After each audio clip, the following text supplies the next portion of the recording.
yakun lillahi rabbil alamin. Maksud ayat itu begitu. Jadi kalau kita bisa-bisa, inna sholati lillahi rabbil alamin, wa nusuki lillahi rabbil alamin, wa mahyaya lillahi rabbil alamin, wa mamati lillahi rabbil alamin.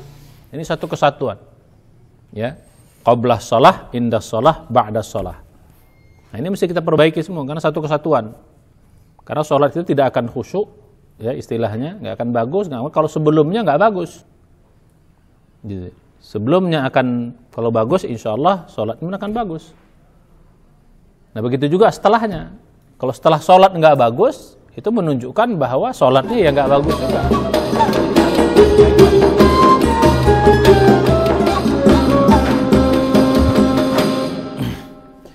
Bismillahirrahmanirrahim. Assalamualaikum warahmatullahi wabarakatuh. Alhamdulillah rabbil alamin. Wassalatu wassalamu ala asyrafil anbiya'il mursalin nabiyina Muhammadin sallallahu alaihi wasallam wa ala alihi wa sahbihi ajma'in. Asyhadu an la ilaha illallah wahdahu la syarikalah, asyhadu anna Muhammadan abduhu wa rasuluhu la nabiyya ba'da. Mari kita awali pengajian kita ini dengan membaca basmalah. Bismillahirrahmanirrahim. Puji syukur kita panjatkan kepada Allah Subhanahu wa taala yang masih terus memberikan nikmat kepada kita, nikmat yang tak terhingga. Nikmat kehidupan, umur yang panjang, kesehatan dan juga kesempatan. Wabil khusus nikmat yang paling agung, yang paling mulia, nikmat iman dan nikmat Islam yang masih Allah anugerahkan kepada kita. Dengan nikmat iman Islam ini kita bisa bahagia selamat di dunia, dengan nikmat iman Islam juga kita bisa bahagia selamat di akhirat. Mudah-mudahan nikmat iman Islam ini terus Allah sampaikan kepada kita hingga akhir kita. Mudah-mudahan kita saat dipanggil oleh Allah, kita dipanggil dalam keadaan husnul khatimah. Amin ya rabbal alamin. Salawat dan salam marilah kita sampaikan kepada junjungan kita semua Nabi besar Muhammad sallallahu alaihi wasallam, dan juga kepada keluarga beliau, para sahabatnya, para tabi'in, para tabi'in dan serta umat yang setia istiqomah mengikuti sunnah beliau sampai hari kiamat. Mudah-mudahan kita semua teristiqomah mengikuti sunnah beliau. Mudah-mudahan di hari akhirat kita diberi kesempatan oleh Allah untuk mendapat syafaat dari beliau. Amin ya rabbal alamin. Nah, pada kesempatan kali ini kita masih berada pada kajian ya, episode perbaiki sholatmu, pasti Allah akan perbaiki hidupmu di dunia dan di akhirat.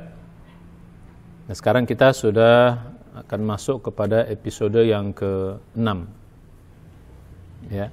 Jadi bagi yang baru bergabung ya, silahkan ikuti kajian-kajian sebelumnya, episode pertama sampai episode ke-5, karena ini terus bersambung kajian ini ya. Jadi kita sudah masuk kepada episode yang ke-6. Nah, pada kesempatan kali ini kita sudah mulai masuk kepada inti dari apa yang mesti kita perbaiki di dalam sholat itu. Karena judulnya memang perbaiki sholatmu, Allah akan pasti memperbaiki hidup kita dunia akhirat. Nah, sekarang apa yang mesti kita perbaiki? Episode 1 sampai episode 5 itu pengantar menuju episode yang ini, dan dari sini ke depan kita akan masuk kepada item-itemnya. Ya, apa-apa saja yang mesti kita perbaiki di dalam sholat itu sehingga sholat kita menjadi bagus, sholat kita menjadi benar. Yang pada kesempatan yang lalu kita katakan istilahnya sholat yang khusyuk. Ya, kita masuk step by step, satu-satu. Sehingga kalau kita sudah memperbaiki semua unsur atau semua item dalam sholat kita, insya Allah sholat kita akan bagus. Ya, mulai dari awal, bahkan mulai dari sebelum sholat. Ya, mulai dari sebelum sholat. Apa yang kita lakukan sebelum sholat? Ya, kemudian saat kita mau sholat, apa yang kita lakukan saat kita mau sholat? Kemudian saat kita sedang sholat, apa yang harus kita perbaiki? Jadi sebelum sholatnya diperbaiki, saat sedang sholatnya diperbaiki, ya, gitu. Pas mau mulainya, bahkan sedang melakukan sholatnya kita perbaiki, bahkan nanti ya ujungnya ketika mau salam pun nanti apa yang harus kita kerjakan lebih bagus, dan begitu setelah sholat apa yang kita harus perbaiki. Ini satu kesatuan ya. Qablah shalah, indah shalah, ba'da shalah. Nah, ini mesti kita perbaiki semua karena satu kesatuan. Karena sholat itu tidak akan khusyuk ya, istilahnya nggak akan bagus kalau sebelumnya nggak bagus gitu. Sebelumnya akan, kalau bagus insya Allah sholat akan bagus. Nah begitu juga setelahnya. Kalau setelah sholat nggak bagus, itu menunjukkan bahwa sholatnya ya nggak bagus juga. Nah, ini jadi saling berkaitan satu dengan yang lain. Maka mesti kita baguskan semuanya. Sebelum sholatnya kita bagusin, saat mau sholatnya kita perbaikin, sedang sholatnya kita perbaikin, bahkan nanti pun setelah selesai sholat, apa yang aplikasi dalam kehidupan. Ya, karena sholat itu pada hakikatnya berakibat, setelah sholat mesti bagus juga. Ya, salah satunya misalnya pada pertemuan sebelum kita udah bahas, inna sholata tanha anil fahsya'i wal munkar. Ya, surat 29 Al-Ankabut ayat 45. Sungguhnya sholat itu akan mencegah orang yang mengerjakannya dari perbuatan keji dan mungkar. Nah, itu salah satu efeknya. Jadi harus ada dampaknya sholat itu. Jadi kalau sholat tidak berdampak, maka sholat itu dikatakan tidak bagus, tidak benar, tidak baik. Karena Nabi menjamin, idza saluhat saluha sairu amali. Kalau sholatnya benar, insya Allah benar seluruh amal-amalnya. Nah, jadi kembali kita pada episode kali ini, kita akan masuk kepada perbaikan yang pertama. Apa yang mesti kita perbaiki?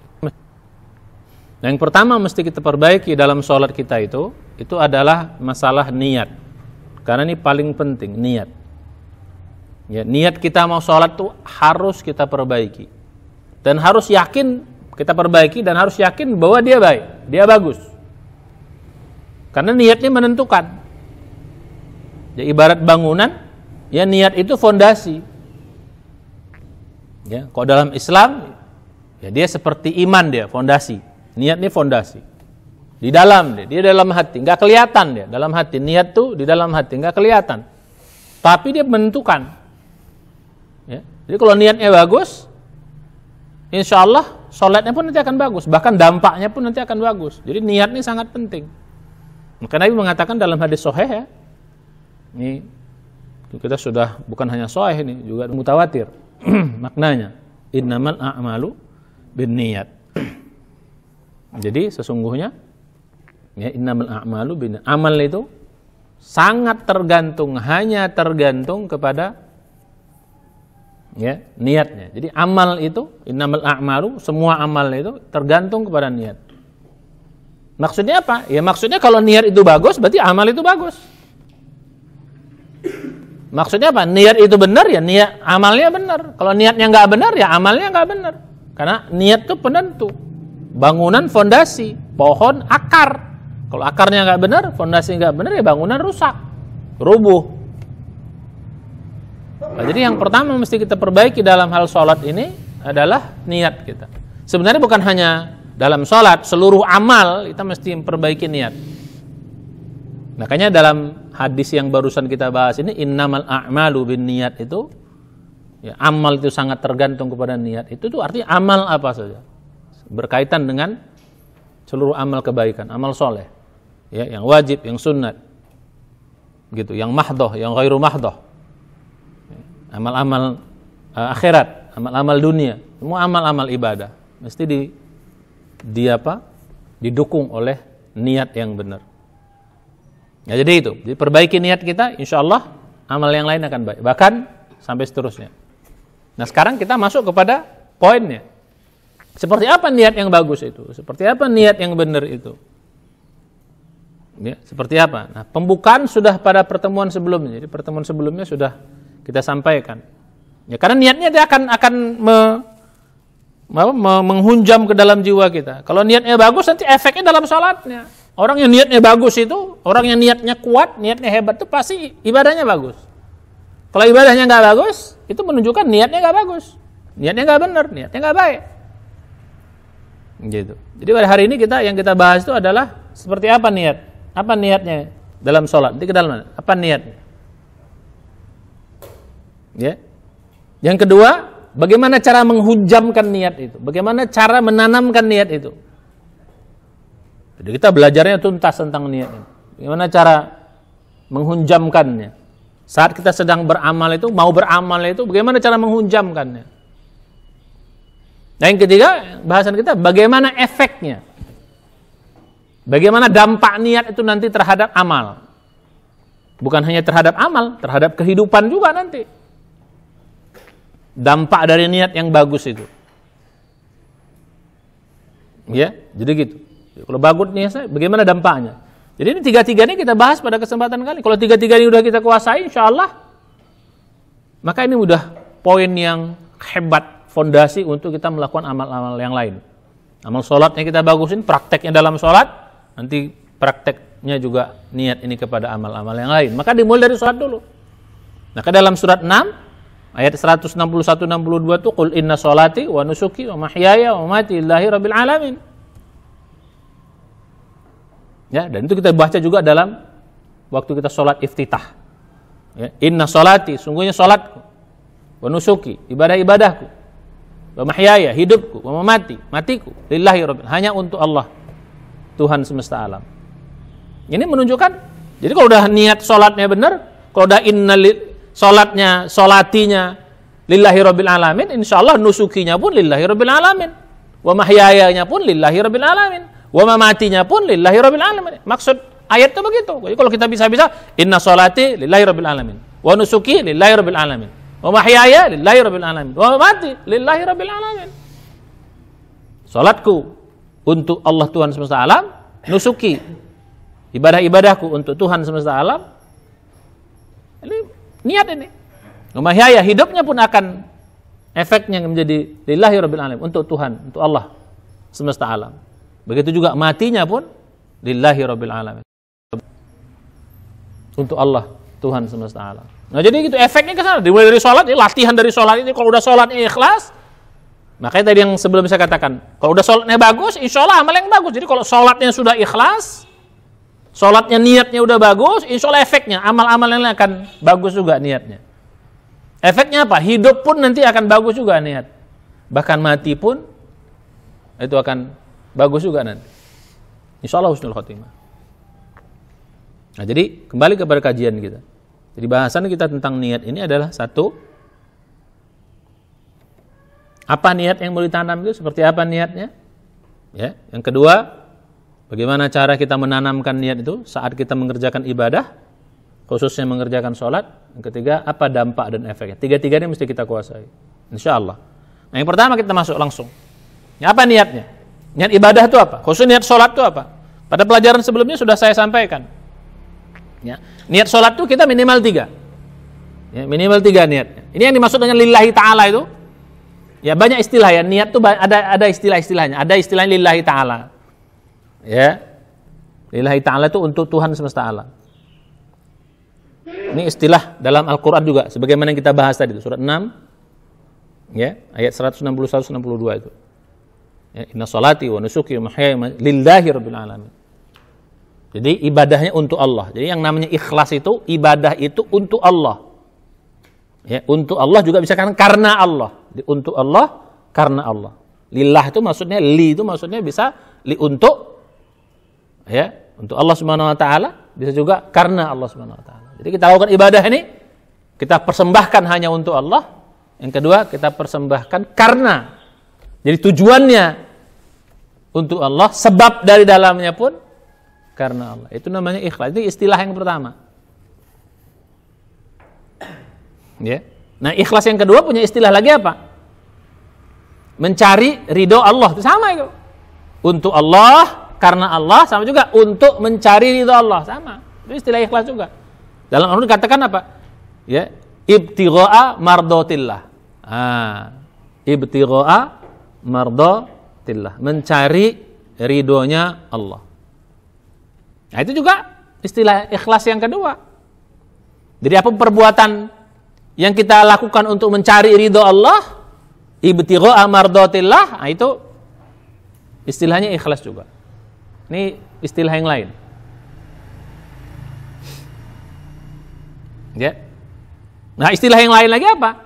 Ibtigha'a wajhillah, mencari wajah Allah. Nah, istilah yang lain juga itu sama itu, pakai lillahi ta'ala, ibtigha'i mardatillah, ibtigha'i wajhillah, itu istilah yang sama. Ya, itu digunakan dalam Al-Quran maupun juga digunakan dalam hadis. Nah, ini istilahnya. Jadi mencari wajah Allah. Mencari wajah Allah itu istilah kita apa? Cari muka sama Allah. Cari muka itu artinya apa? Biar Allah senang. Nah, jadi istilah cari muka itu ada dalam Al-Quran. Ibtigha'a wajhillah. Mencari wajahnya Allah. Mencari itu kan bahasa kita cari muka. Berarti apa istilah bahasa Indonesianya? Cari muka Allah kan gitu. Jadi boleh ibadah itu carmuk. Boleh ibadah carmuk. Tapi carmuk siapa? Carmuk Allah. Bukan carmuk manusia, bukan carmuk selain Allah. Arti cari muka itu apa? Supaya Allah senang, itu istilahnya. Itu kan bahasa majas itu. Ya, mencari muka itu artinya supaya cari muka. Kau cari muka aja, maksudnya supaya orang yang kita cari muka senang sama kita. Itu maksudnya begitu. Jadi kalau kita ibadah ini untuk supaya Allah senang, itu juga termasuk ikhlas, niat yang ikhlas. Nah, ini istilah. Nah, sekarang kita lebih spesifik lagi. Ya, jadi lebih spesifik lagi. Jadi kalau niatnya karena Allah, untuk Allah, mencari ridho Allah, mencari Allah senang, itu dinamakan niat yang ikhlas. Adapun nanti kita spek lagi, tambah lagi, ada tambahan-tambahannya. Jadi mulai sekarang, nah ini yang intinya. Mulai sekarang ke dalam sholat, ya Allah, aku sholat ini untuk mencari ridhomu. Itu yang paling inti nanti, mencari ridho. Supaya kau senang kepadaku, supaya kau cinta kepadaku. Ini niat yang pertama. Jadi niat yang pertama, ya, ini nanti bagaimana caranya. Jadi niat yang pertama, ya Allah, sengaja aku sholat ini, sama-sama semua. Ya Allah, sengaja aku sholat ini untuk mencari ridhomu, supaya engkau senang kepadaku.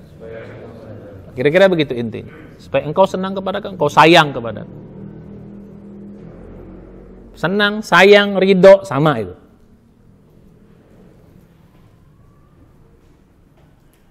Ini ya, itu bahasa Indonesianya, bahasa Arabnya ya lillahi ta'ala, bahasa Arabnya libtigha'i mardatillah. Atau bahasa Arabnya apa? Libtigha'i wajhillah, sama. Itu bahasa Arabnya.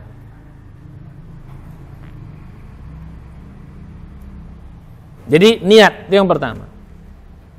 Ya, sama lagi. Puasa juga sama. Ya Allah, sengaja aku puasa ini untuk mencari ridhomu, supaya engkau sayang kepadaku, supaya engkau senang kepadaku. Nah, kira-kira begitu. Itu intinya. Inti dari niat itu. Apa saja mulai sekarang. Jadi sebelum kita ibadah itu masukin dulu, ya itu menjadi niat. Tidak harus diucapkan. Tidak harus diucapkan. Tapi yang ini masuk ikhtilaf, tidak masuk. Yang biasa mengucapkan ya nggak masalah. Ya, usolli fardul maghribi salasa rakaatin, ya mustaqbilal kiblati makmuman lillahi ta'ala, atau libtigha'i mardatillah, atau libtigha'i wajhillah. Boleh, lillahi ta'ala itu maksudnya libtigha'i mardatillah, libtigha'i wajhillah. Kita tidak bahas apakah mau diucapkan tidak ucapkan, itu urusan keyakinan masing-masing.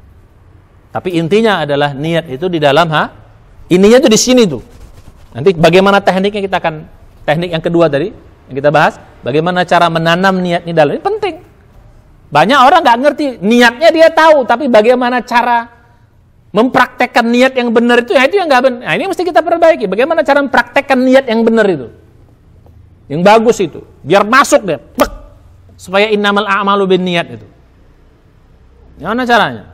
Ini dari awal kita belajar, biar benar dari kecil. Dari muda, dari awal kita belajar niat. Supaya besarnya nanti amal tuh hebat gitu loh. Banyak orang amalnya nggak hebat-hebat kan dari niatnya itu bermasalah gitu loh. Patut amalnya nggak hebat-hebat. Ibarat bangunannya, karena bangunan fondasinya nggak benar, fondasinya nggak bagus, ya gimana bangunan bisa dibangun besar? Gimana pohon bisa tumbuh tinggi? Orang akarnya nggak benar. Dari kecil sholatnya kayak gitu, udah gede sholatnya gitu, dewasa, udah tua gitu juga, udah mau mati gitu juga. Karena perbaikan sholat. Masa ibadah udah 20 tahun, 30 tahun, 40 tahun, 50 tahun, sholatnya masih gitu-gitu juga. Ini kan aneh bin ajaib. Harusnya kalau satu pekerjaan, ini suatu pekerjaan. Pekerjaan apa saja, kalau kita kerjakan sudah 20 tahun, 30 tahun, 40 tahun apalagi, pasti pekerjaan itu hebat. Kita udah jadi ahli. Ahli itu berarti pekerjaan itu hebat. Apa aja pekerjaan itu? Kita menjadi seorang yang spesialis, expert. Nah, istilahnya expert, spesialis, atau bahasa kitanya ahli. Harusnya. Tapi kebanyakan kita enggak, sholatnya udah 20 tahun, 30, masih gitu-gitu juga. Malah lebih jago lagi sekarang. Kalau dulu sholatnya masih kecil 4-5 menit 2 rakaat, sekarang udah gede 2 menit 4 rakaat. Kenapa cepet banget? Udah jago. Udah hebat. Hebatnya sholat itu bukan makin cepat. Hebatnya sholat itu justru makin lama, makin khusyuk, makin dinikmati. Itu hebatnya. Ini enggak, makin kemari sholatnya makin cepat. 100 km per jam. Bas. Kenapa cepat banget? Udah hafal. Udah hebat, itu bukan hebat. Kenapa dimulai dari niat? Innamal a'malu bin. Nah, bagaimana cara nanamnya? Ini kita cara nanamnya. Ini penting sekali. Dari kecil, dari muda, kita sudah bagus, lihat nanti dewasanya. Amalnya makin hebat. Lihat nanti tua, makin dahsyat. Balik kita kepada kaji kita. Jadi niat yang pertama itu, ya Allah, aku mengerjakan ini untuk mencari ridho-Mu. Sama-sama semua kita ulang, ya Allah, aku melakukan sholat ini untuk mencari ridho-Mu, supaya Engkau sayang kepadaku. Intinya begitu. Bukan hanya sholat, nanti begitu, ya Allah, aku puasa ini, sama-sama, ya Allah, aku puasa ini untuk mencari ridho-Mu, supaya Engkau sayang kepadaku. Sedekah, ya Allah, sengaja aku sedekah ini untuk mencari ridho-Mu, supaya Engkau sayang kepadaku.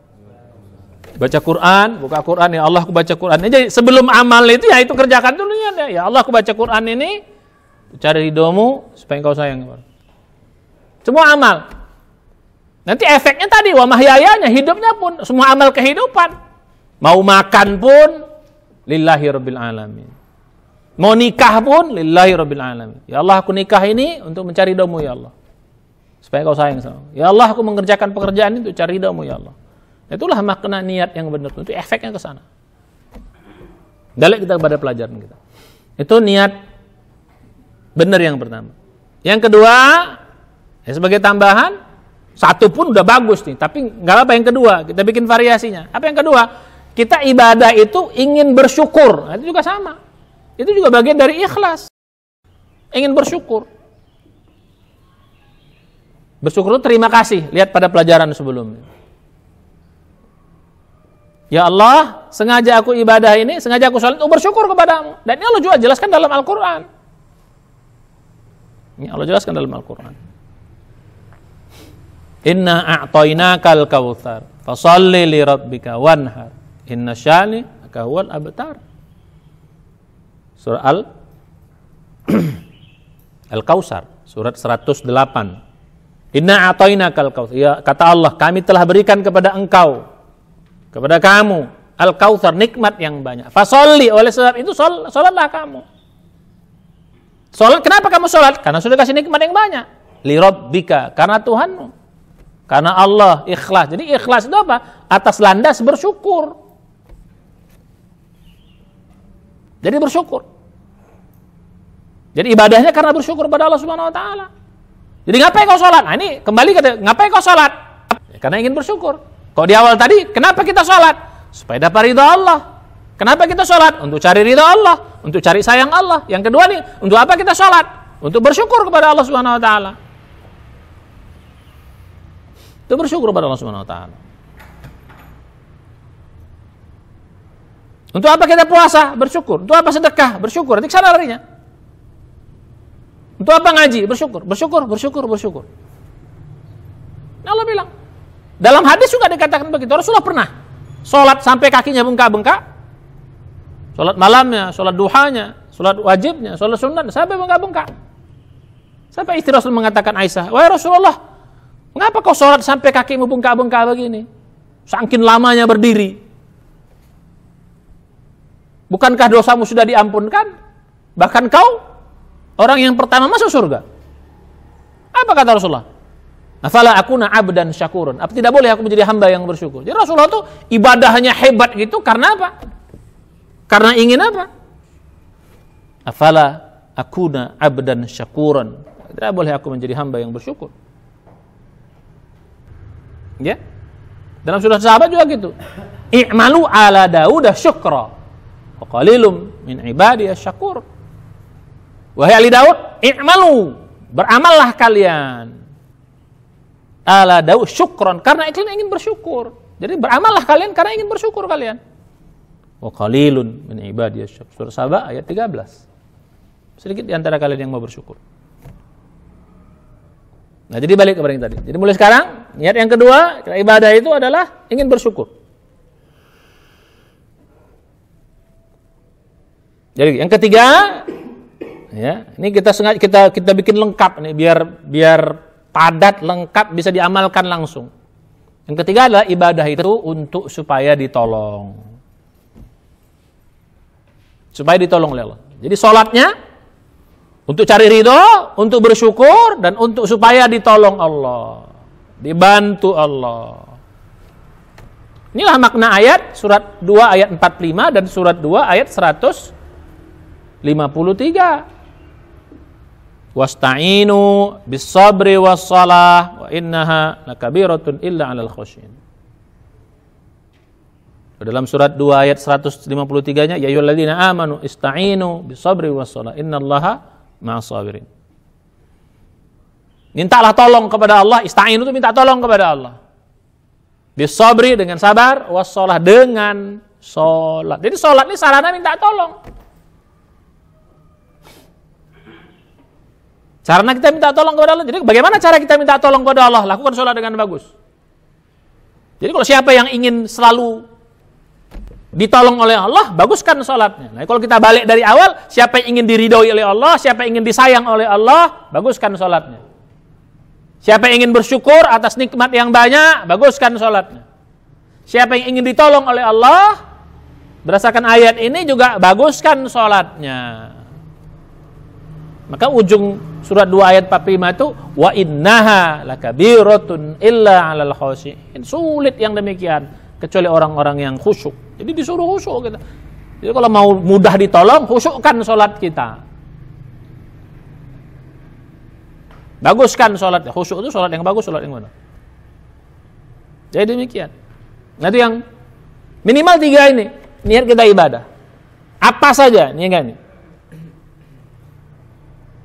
Jadi Allah, aku melakukan salat ini supaya kau selalu menolong.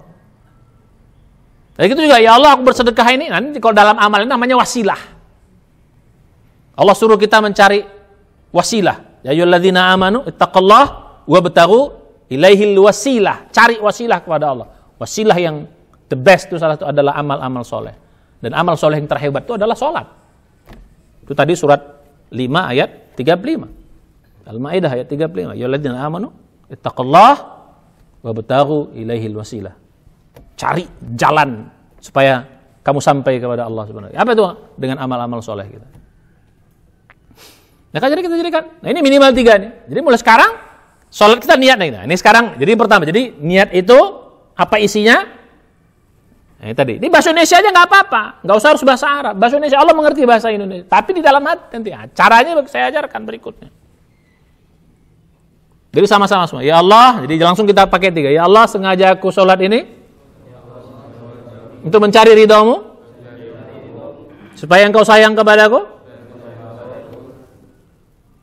untuk bersyukur kepadamu, dan yang ketiga untuk mendapat pertolonganmu. 3 niat. Dapat ridho, bersyukur, pertolongan. Tadi begitu. Nah, ini kalau ini kita lakukan dengan bagus, dahsyat. Dan Allah juga innamal a'malu bin, Allah terbantu niatnya. Jadi kalau niatnya cari ridho, nanti dikasih apa? Kalau niatnya cari ridho, dikasih apa? Dikasih ridho, kan niatnya cari ridho. Kalau niatnya bersyukur, dikasih apa? La in syakartum azina. Niatnya bersyukur, nikmat ditambah. Karena Allah itu bagaimana niat dalam apa? Dalam hadis katakan ana inda zonni abdi, aku ini bagaimana persepsi hambaku. Jadi persepsinya minta ridho, dikasih ridho. Aku ini bagaimana niat hambaku pengen cari ridho, ku kasih ridho. Pengennya bersyukur, ku kasih syukur. Ku kasih tambah nikmatnya. Pengennya minta tolong, ku tolong. Innamal a'malu binniyat. Wa innama likulli imri'in ma nawa. Kan lanjut hadis itu. Bagian orang itu akan mendapatkan sesuai dengan niatnya. Wa innama likulli imri'in ma nawa. Dan orang akan mendapatkan sesuai dengan ma nawa, apa yang diniatkan. Itu lanjutan dari hadis itu. Jadi itu yang pertama. Nah, sekarang bagaimana cara menanamnya? Sekarang kita masuk pada poin yang kedua. Bagaimana cara menanam niat itu? Bagaimana cara melakukan niat itu? Tadi niatnya udah tahu. Sekarang menanam. Coba tadi. Tanamnya di sini dalam hati. Karena niat itu tempatnya di hati. Jadi kalimat yang tadi itu itu diucapkan di dalam hati. Kalimat yang barusan kita lakukan tadi. Tuh, sini. Sebelum kita amal, tanam di sini. Jadi sebelum sholat, jadi sebelum takbir, tanam. Ya Allah, ya, sebelum takbir, kita udah siap-siap nih di depan sajadah menghadap kiblat. Ya, sebelum kita takbir, karena niat itu sebelum melakukan amal. Tanam sebelumnya. Ya Allah, sebelum salat. Ya Allah, sengaja aku mengerjakan sholat ini. Kalau zuhur ini 4 rakaat, ya, untuk mencari ridhomu ya Allah, untuk bersyukur kepadamu, untuk mendapatkan pertolonganmu.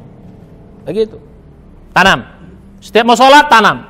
Udah masuk baru Allahu Akbar. Udah masuk baru Allah. Udah masuk baru Allah. Jadi makanya istilah saya niat nih bukan membaca niat tapi menanam niat. Maka istilah saya tanam niat. Kalau niat udah ditanam, dia bagus, dia akan tumbuh dengan baik nanti. Dia akan jadi benih, akan pohon tumbuh dengan baik. Tanam niat. Apa sih mulai sekarang? Dimulai dari sholat. Bayangkan kalau kita sholat 1 hari 5 kali, minimal 5 kali kita tanam niat. Kalau pakai sholat sunat, tambah sholat sunat mungkin jadi 10 kali kita nanam niat. Bayangkan nih, niat yang ditanam. Setiap mau sholat, tanam niat. Setiap mau sholat, tanam niat. Ya Allah, sengaja aku sholat maghrib ini 3 rakaat untuk mencari ridhomu, bersyukur kepadamu, untuk mendapatkan pertolongan. Itu juga kalau sholat sunat. Ya Allah, sengaja aku sholat malam ini, sholat tahajud ini, sholat duha ini, sholat fajar ini, untuk mencari ridhomu ya Allah, mendapatkan ridhomu, untuk bersyukur kepadamu, dan untuk mendapatkan pertolonganmu. Dia itu tanam. Dia setiap mau ibadah tanam.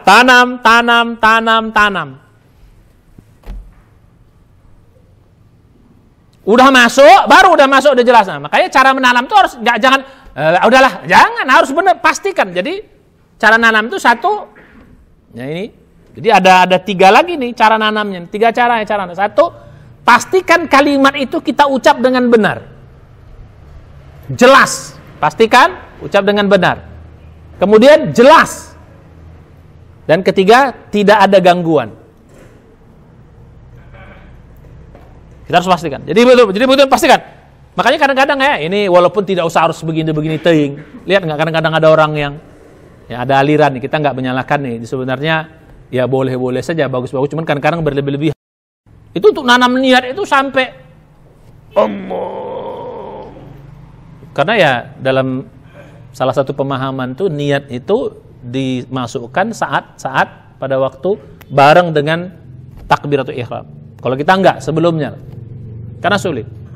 Itu bayangin dulu, itu nanam niat, dia sedang nanam niat tuh. Allah Akbar, gitu. Ya kita nggak usah gitu-gitu amat lah. Ya. Kita nggak menyalahkan, tapi karena berat. Yang begitu, ya itu udah, yang penting langsung saja. Pastikan apa tadi? Pastikan dia apa tadi? Benar mengucapkannya.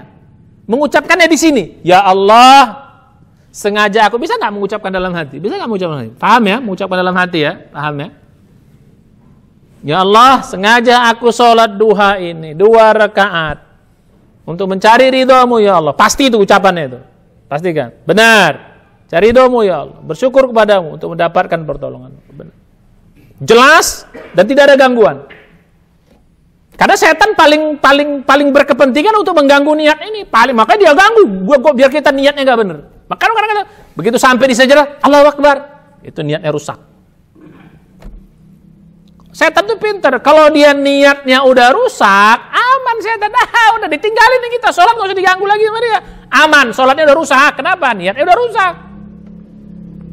Jadi perjuangan pertama setan menggoda kita tuh dimulai dari niat itu. Dimulai dari niat itu. Makanya pastikan tadi bacaannya benar, jelas, nanti terbiasa tuh. Allah bisa karena biasa. Tidak ada gangguan. Kalau udah itu baru masuk. Tak. Begitu masuk tuh lain hujabannya. Takbirnya pun beda. Jadi salah satu yang kalian akan rasakan, silahkan nanti dirasakan. Kalau niat dia benar, takbirnya pun beda. Allahu Akbarnya beda. Tapi kalau niatnya nggak benar, Allahu Akbar, rusak. Dan setan berkepentingan untuk merusak itu. Ya, itu cara menanamnya. Ya, ini kalau nanamnya benar, efeknya akan ke sana nanti. Tanam benar belum. Bayangkan, sholat misalnya berapa kali? 5. Tambah sunat jadi 10 kali, satu kita tanam. 10 kali tiap hari tanam niat, tiap hari tanam niat, tiap hari tanam, lama-lama menghunjam dia. Awalnya kita belum yakin, lama-lama masuk bab menghunjam ke dalam hati. Walamma yadkhulul imanu fi qulubikum. Sama seperti iman dia masuk menghunjam ke dalam dada. Baru nanti akan terasa getarnya. Baru sholat akan terasa getarnya. Jadi yang kedua. Jadi niatnya seperti apa? Yang kedua cara menghunjam. Nah, niat ini kalau sudah bagus, saya bilang tadi, kalau udah tanam bagus, maka efeknya yang ketiga. Efeknya apa? Kalau niat sudah bagus. Efeknya apa? Niat kalau sudah bagus. Ketika bagus itu maksudnya apa? Niat itu sudah menghunjam. Efeknya apa? Efeknya nanti satu, di dalam sholat itu kita juga akan ada yang berpengaruh. Masa sholat mencari ridho, sholatnya main-main? Masa sholat pengen bersyukur, sholatnya cepet-cepet? Masa sholat pengen ditolong, sholatnya nggak khusyuk? Jadi gitu, efeknya di dalam sholat. Jadi efek pertama, niat yang bagus adalah di dalam sholat itu sendiri. Di dalam, itu efek pertama dalam sholat. Jadi orang begitu sholatnya, niatnya benar, kita kan ada dorongan. Aku kan ingin dicari ridho, masa pengen cari ridho? Sholatku kayak gini, sholatku nggak benar, sholatku cepat, sholatku nggak serius. Jadi ada apa? Ada perlawanan ketika setan menyuruh kita pengen cepat-cepat. Ya kan aku kan pengen cari ridho. Orang pengen cari ridho pasti sholatnya jadi benar. Orang pengen bersyukur pasti sholatnya bagus. Orang pengen ditolong pasti sholat juga akan bagus. Berarti kalau orang sholatnya nggak bagus, nggak khusyuk, pengen cepat, apa tadi, itu berarti menunjukkan apa? Niatnya yang belum bagus. Jadi efek pertama niat yang bagus itu adalah sholatnya jadi bagus. Innamal a'malu, ya sama juga kita kayak bekerja kan gitu. Sama kayak istri. Ya ini walaupun ini dalam konteks yang kecil ya, kita nggak. Ya kalau istri kerja dia untuk supaya suami sayang kan pasti kerjanya juga bagus. Kita juga bekerja gitu. Di perusahaan-perusahaan supaya disayang sama direktur atau supaya disenangi oleh direktur, pasti kerjanya bagus. Itu baru disenang manusia. Gitu loh. Atasan. Bagaimana sekarang kok disenangi atau disayang sama penguasa alam semesta? Lillahi rabbil alamin. Pasti lebih bagus lagi dong. Harusnya. Jadi efek pertama, ya dampak pertama, niat yang bagus itu adalah menjadi sholatnya bagus. Kalau sholatnya nggak bagus, itu menunjukkan niatnya nggak bagus. Mulai sekarang, tanam niat. Perbaiki niat, insya Allah efeknya sholat akan bagus. Nah efek yang kedua, kalau niat itu udah bagus, efeknya keluar sholat nanti. Efeknya apa tadi? Tadi kan inna sholati, efeknya apa? Wa nusuki, efeknya nanti. Ibadah yang lain pun jadi ikhlas. Jadi mulai sekarang diamalkan. Pengamalan dalam sholat, amalkan di luar sholat. Bagaimana cara mengamalkannya di luar sholat? Tadi, ketika mau puasa, ya Allah aku puasa ini untuk bersyukur, untuk cari ridhomu, mendapat ridhomu, untuk bersyukur kepadamu, supaya dapat pertolonganmu. Amalkan di luar sholat. Ibadah-ibadah yang lain, puasa, sedekah, baca Quran, zikir, apalagi umroh, haji, ibadah-ibadah lain, nusuk tuh ibadah-ibadah lain, ibadah-ibadah lain. Jadi pengamalan niat, efeknya kalau udah bagus lagi makin hebat. Ketiga lagi apa? Pengamalan nanti dalam kehidupan lagi apa? Di luar sholat Pak, wa mahyaya. Jadi ikhlasnya, sholatnya ikhlas, terus amal-amal lain kita amalkan menjadi ikhlas, efeknya lagi apa? Dalam kehidupan pun ikhlas. Mulai sekarang apa? Mau nikah, ya Allah aku nikah ini untuk cari ridhomu, bersyukur dan dapat pertolonganmu. Mau kerja, mau apa lagi? Seluruh kegiatan kehidupan kita, wa mahyaya, seluruh kegiatan kehidupan kita. Mau kuliah, mau sekolah, mau apa saja aktivitas. Mau makan, mau minum, mau tidur. Ikhlas. Nah kalau sudah begini, ujungnya pun wa mamati lillahi rabbil alamin. Sampai matinya pun insya Allah akan ikhlas. Ini mati yang husnul khotimah. Inilah efek niat yang hebat. Jadi perbaiki sholatmu. Yang pertama harus diperbaiki apa? Niat. Udah belajar 3 dari kita? Seperti apa niatnya? bagaimana cara nanam niatnya?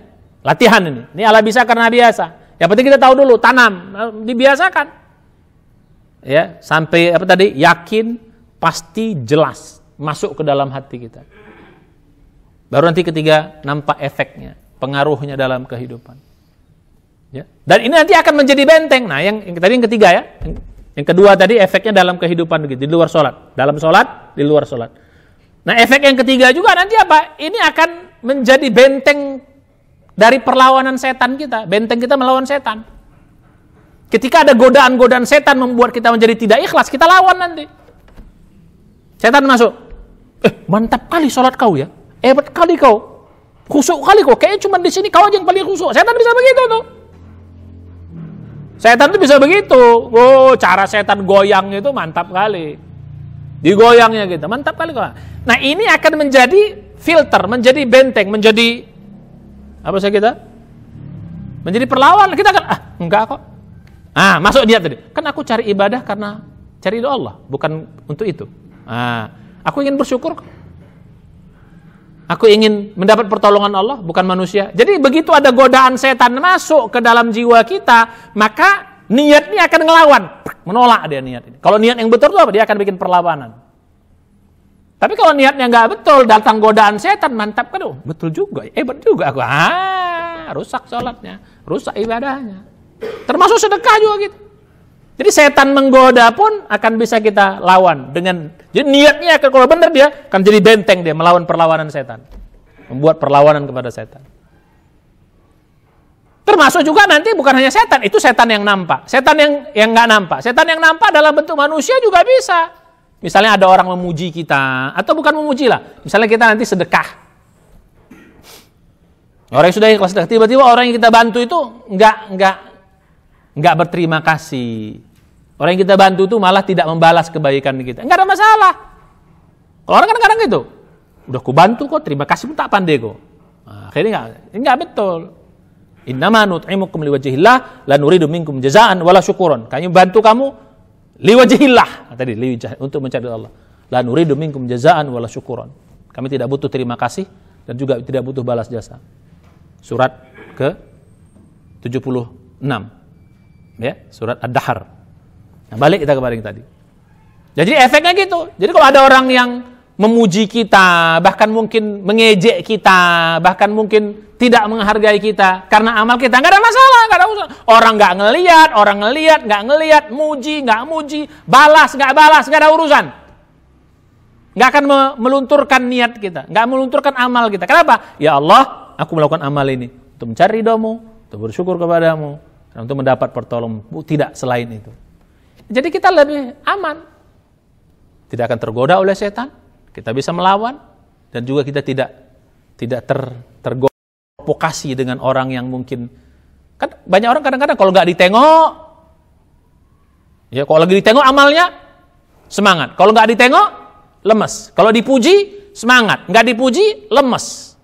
Kalau kita nggak. Dipuji nggak dipuji. Ditengok tidak ditengok.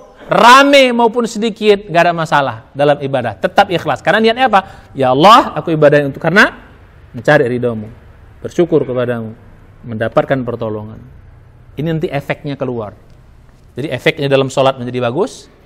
Efeknya keluar, ibadah-ibadah yang lain akan bagus. Niatnya, bahkan hidupnya pun lillahi ta'ala, bahkan sampai matinya. Dan efek yang ketiga adalah apa? Akan menjadi benteng perlawanan melawan orang-orang yang menggoda, setan yang menggoda untuk kita menjadi tidak ikhlas. Itulah hebatnya niat. Maka innamal a'malu binniyat. Niat itu, amal itu sangat tergantung pada. Mudah-mudahan ya, insyaallah dengan kita memperbaiki niat ini, salat kita menjadi bagus. Ya, jadi mulai sekarang perbaiki niat kita dalam salat, insyaallah salatnya akan bagus. Sekarang mari mulai perbaiki niat insyaallah. Niat yang apa? Ibadah karena mencari ridha Allah, bersyukur kepada Allah dan mendapatkan pertolongan. Insyaallah mudah-mudahan. Tinggal butuh latihan saja. Insyaallah nanti dengan latihan, dengan kesungguhan kita akan bisa mengamalkan dengan baik. Mudah-mudahan bisa diamalkan. Mudah-mudahan dengan niat yang bagus, salat kita pun akan menjadi bagus dan akhirnya amal kita yang lain bagus, hidup kita bagus, bahkan mati kita pun akan bagus insyaallah. Saya kira demikian, mudah-mudahan bisa diamalkan. Mari kita baca hamdalah, alhamdulillah, doa majelis. Subhanallah hamdika, sallallahu anta, astaghfiruka wa atubu ilaih. Assalamualaikum warahmatullahi wabarakatuh.